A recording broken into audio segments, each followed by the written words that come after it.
everybody. Hey, more Gib TV. Okay, today we're going to tackle the New Deal, which is a massive plan by Franklin Roosevelt to get the economy going and to get people back to work, among other things. So in a way, it's very much like what's going on right now. If you're following the news, the Congress is getting a huge stimulus, a huge kind of shot of steroids into the economy.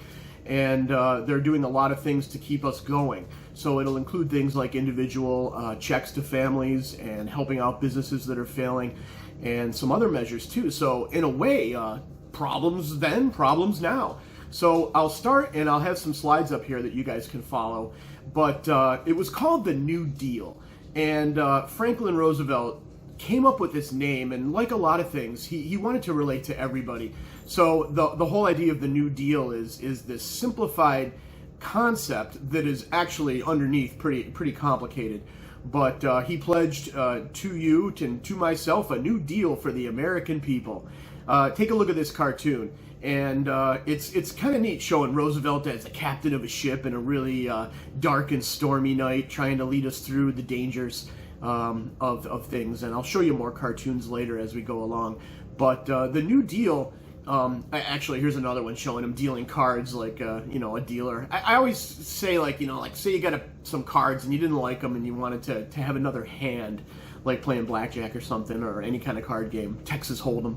So let's go on to the New Deal. And what it really is three things. It's relief, so helping problems that are existing now, currently. Okay, so people can't pay their mortgages, they're getting out of their homes, farmers are having trouble, they're losing their land, and there are a lot of homeless people that don't have anywhere to live, but they don't also have food as well, and a lot of kids. So relief is the first part. Recovery is how do we get the economy running again? Businesses were laying off people, and the stock market wasn't working. So how do you get that economic engine of America to work again? The banks are fixed, but you got to get the companies to start producing again. But you got to have money in people's pockets that they buy what gets produced. So it's one of those relationships that kind of works off of each other. Again, you're seeing this right now. It's history in a way repeating itself in a different way. But the final one, the part of it is called reform. And reform means to take measures so that it never happens again. So to set up things in place that something like this could not happen again. And those are the three components of the New Deal. Looking at this other slide, you see it laid out, relief, recovery, and reform, and a whole bunch of dates. And these were when laws were passed by the Congress and signed by the President. You can see relief measures there in green. You can see recovery measures there in blue, and then reform measures in red. And we'll look at a few of them. Here's a great political cartoon that shows Roosevelt with his children. And his children all have initials on their back, and they're playing a game. Ring Around the Rosie. Roosevelt, maybe? I don't know. I think it's kind of clever. And Roosevelt there leading the efforts there. They're like his children. They're his brain trust ideas, but ones he supported. So there's some cool stuff there. Also notice that in those cartoons, Roosevelt is not shown in a wheelchair or anything like that, because to keep the polio hidden was an important thing then. It wasn't really considered to be socially acceptable or other things like that. So he preferred to have his image in his cartoons look like that, and the media actually agreed. Okay, here's another cartoon one of my students drew about Roosevelt fighting the Depression, and the Depression as a big dragon-like creature with frog feet. Anyway, it's cool because to keep it from biting people, they're jamming sticks in there that have different initials that are these programs that we were, just talking about, relief, reform, and recovery. They all stand for something. Great political cartoon by one of my students. Okay, and then here's another one showing Roosevelt as the doctor. Who's the patient? It's Uncle Sam, and we've seen that a lot. And the Congress is the maid, and that's kind of strange because you got those three co-equal branches of government, but the Congress is not really equal there, kind of bowing down to the president. Then on the table you see medicines, and those medicines are all in different size bottles, and they stand for different programs. So what I want you to get out of this is just a little bit of those different kinds of programs. I like to show this graphic, and what happens, and this is something for our country, the first time the government really took off and enlarged. I kind of say that before the New Deal, our government was the size of a size of a golf ball, a little bit smaller. And then after the New Deal, with the government spending, it was going to be the size of a basketball, much larger government. Now, where is that money going to come from? Good questions. Obviously, taxes will be raised on those that do make money, a substantial amount of money, but also government spending and borrowing money. And there's ways to do that. Hopefully that don't wreck the economy, but also can get people to work. So here is just a whole collection of New Deal posters and programs. And you can see most of them show people at work. A lot of them are very colorful. In fact, people who lost jobs as artists were hired by the government to make these kind of posters. So you see NRAs and TVAs and WPAs and AAAs, all sorts of stuff. And just to go through some, I'll quickly go through the CCC. That was the young men who worked kind of like the Boy Scouts for adult jobs. And you can see different things there. They did not hire women at that time, so that is a question. Where are the women in these pictures? But you can see a lot of different slides here showing that. The next one, and I like to do this, is one of the biggest damn projects the government ever did. And literally, though, okay? And it was called the Tennessee Valley Authority. The state of Tennessee was rich in a lot of rivers that could produce hydroelectric power. So, like I said, one of the biggest dam projects you can see. Look at that one map over there. There's dam. There are a lot of dams.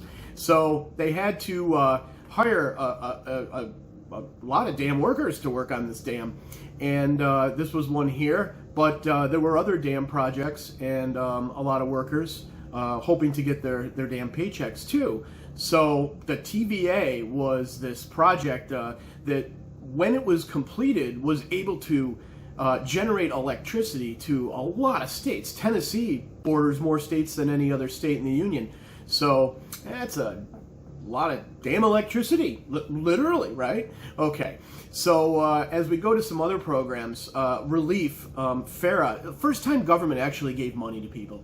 And you can see in the pictures supplies as well. But it was a time where the only charities, or the only way that you got help, was from charities or your family or something, maybe a community service. But the government actually started to hand out money.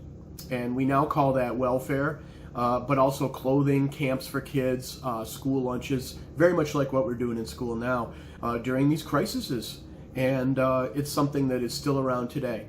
The Agricultural Adjustment Act was designed to stop farmers from losing their property, also to keep the price of food affordable, but also affordable for farmers to grow. There was this balance that oversupply of food was creating a problem for farmers. They couldn't get what they were paying to grow their food. They were losing money growing. And the Agricultural Adjustment Act is it's kind of a complicated thing because they gave farmers checks not to grow, and in many cases, in order to get that money, they had to kill, a percentage of their livestock.